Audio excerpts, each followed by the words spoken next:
Puji Tuhan, haleluya. Kita jumpa dalam acara Mental Maju. Apa itu? Menjelang Natal, Mesias Allah, Juru Selamat.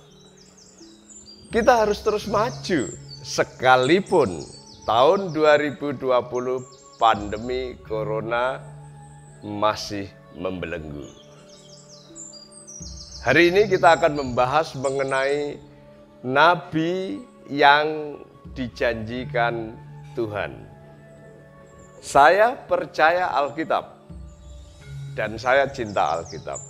Oleh karena itu, kita akan membaca Alkitab kita secara khusus di dalam kitab Ulangan pasal 18 ayat yang ke-18 dan 19.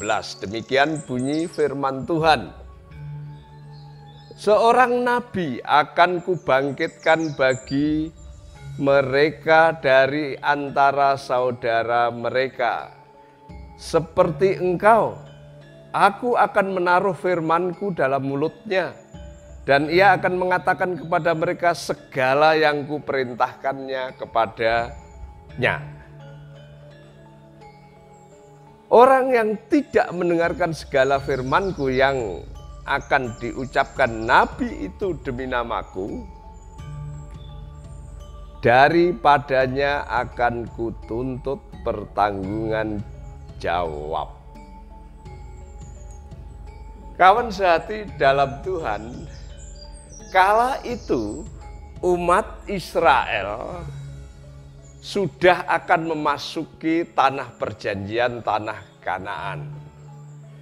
Di dalam kitab Ulangan ini, Musa mengingatkan bagaimana Tuhan Allah sudah berkarya secara luar biasa bagi mereka, yakni membebaskan mereka dari perbudakan dan penderitaan selama 3,5 abad kurang lebih di Mesir, dan pimpinan serta penyertaan Tuhan sepanjang jalan menuju Kanaan yang diwarnai dengan keajaiban spektakuler itu sudah mereka nikmati, sudah mereka rasakan. Karena itu Musa berharap mereka terus setia kepada Tuhan, karena Tuhan sudah setia dan akan setia dan terus setia kepada mereka. Nah, ayat-ayat ini Musa menegaskan akan bangkitnya seorang nabi sebagaimana yang mereka minta. Kenapa? Karena mereka sudah tidak mau mendengar Tuhan secara langsung seperti saat di Gunung Sinai. Mereka ketakutan. Itu sebabnya mereka ingin ada nabi saja yang berbicara atas nama Tuhan, dan jangan Tuhan secara langsung. Kami gemetar dan ketakutan melihat itu. Itu sebabnya ayat ini sebenarnya bicara mengenai nabi yang akan dipakai Allah untuk menyampaikan firman-Nya. Dan sejak itu Allah hanya berbicara melalui nabi-nabinya.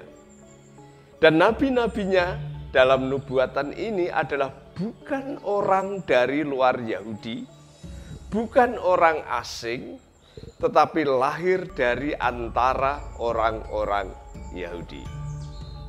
Lebih lanjut lagi, teks ini berbicara mengenai Mesias yang akan datang. Nabi yang akan datang yang harus didengar. Kalau mau selamat, wajib mendengar apa yang dikatakan oleh nabi itu. Lalu siapa nabi itu?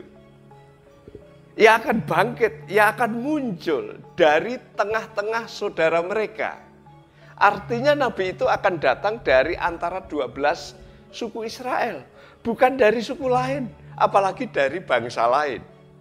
Dia bukan saudara Ishak, karena saudara Ishak adalah Ismail. Tetapi juga bukan saudara Yakub, Israel, karena itu adalah Esau.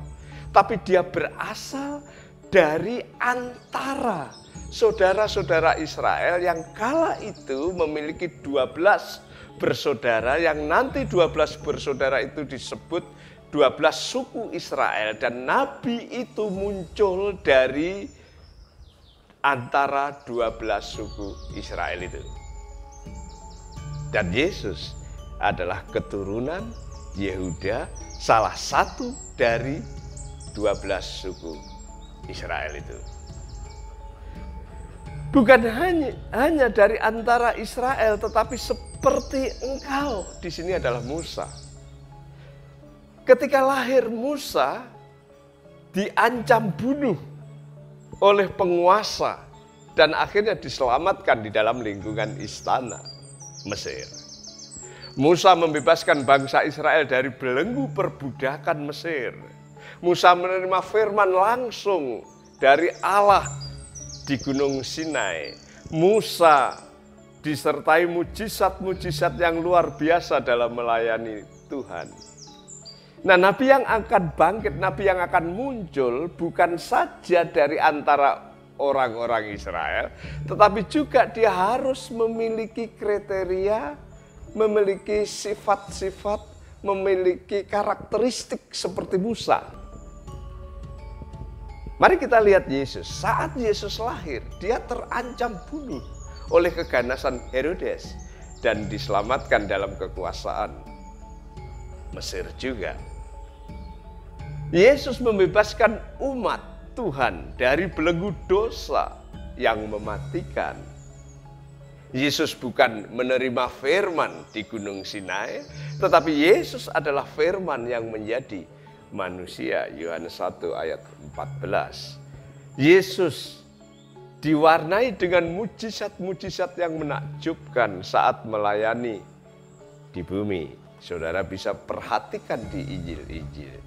Jadi Yesus adalah nabi yang dinubuatkan oleh Musa, yang akan mengatakan apa yang Allah mau katakan. Kenapa? Karena Yesus adalah firman yang menjadi manusia. Bandingkan dengan Musa, firman-Nya menjadi kitab Taurat.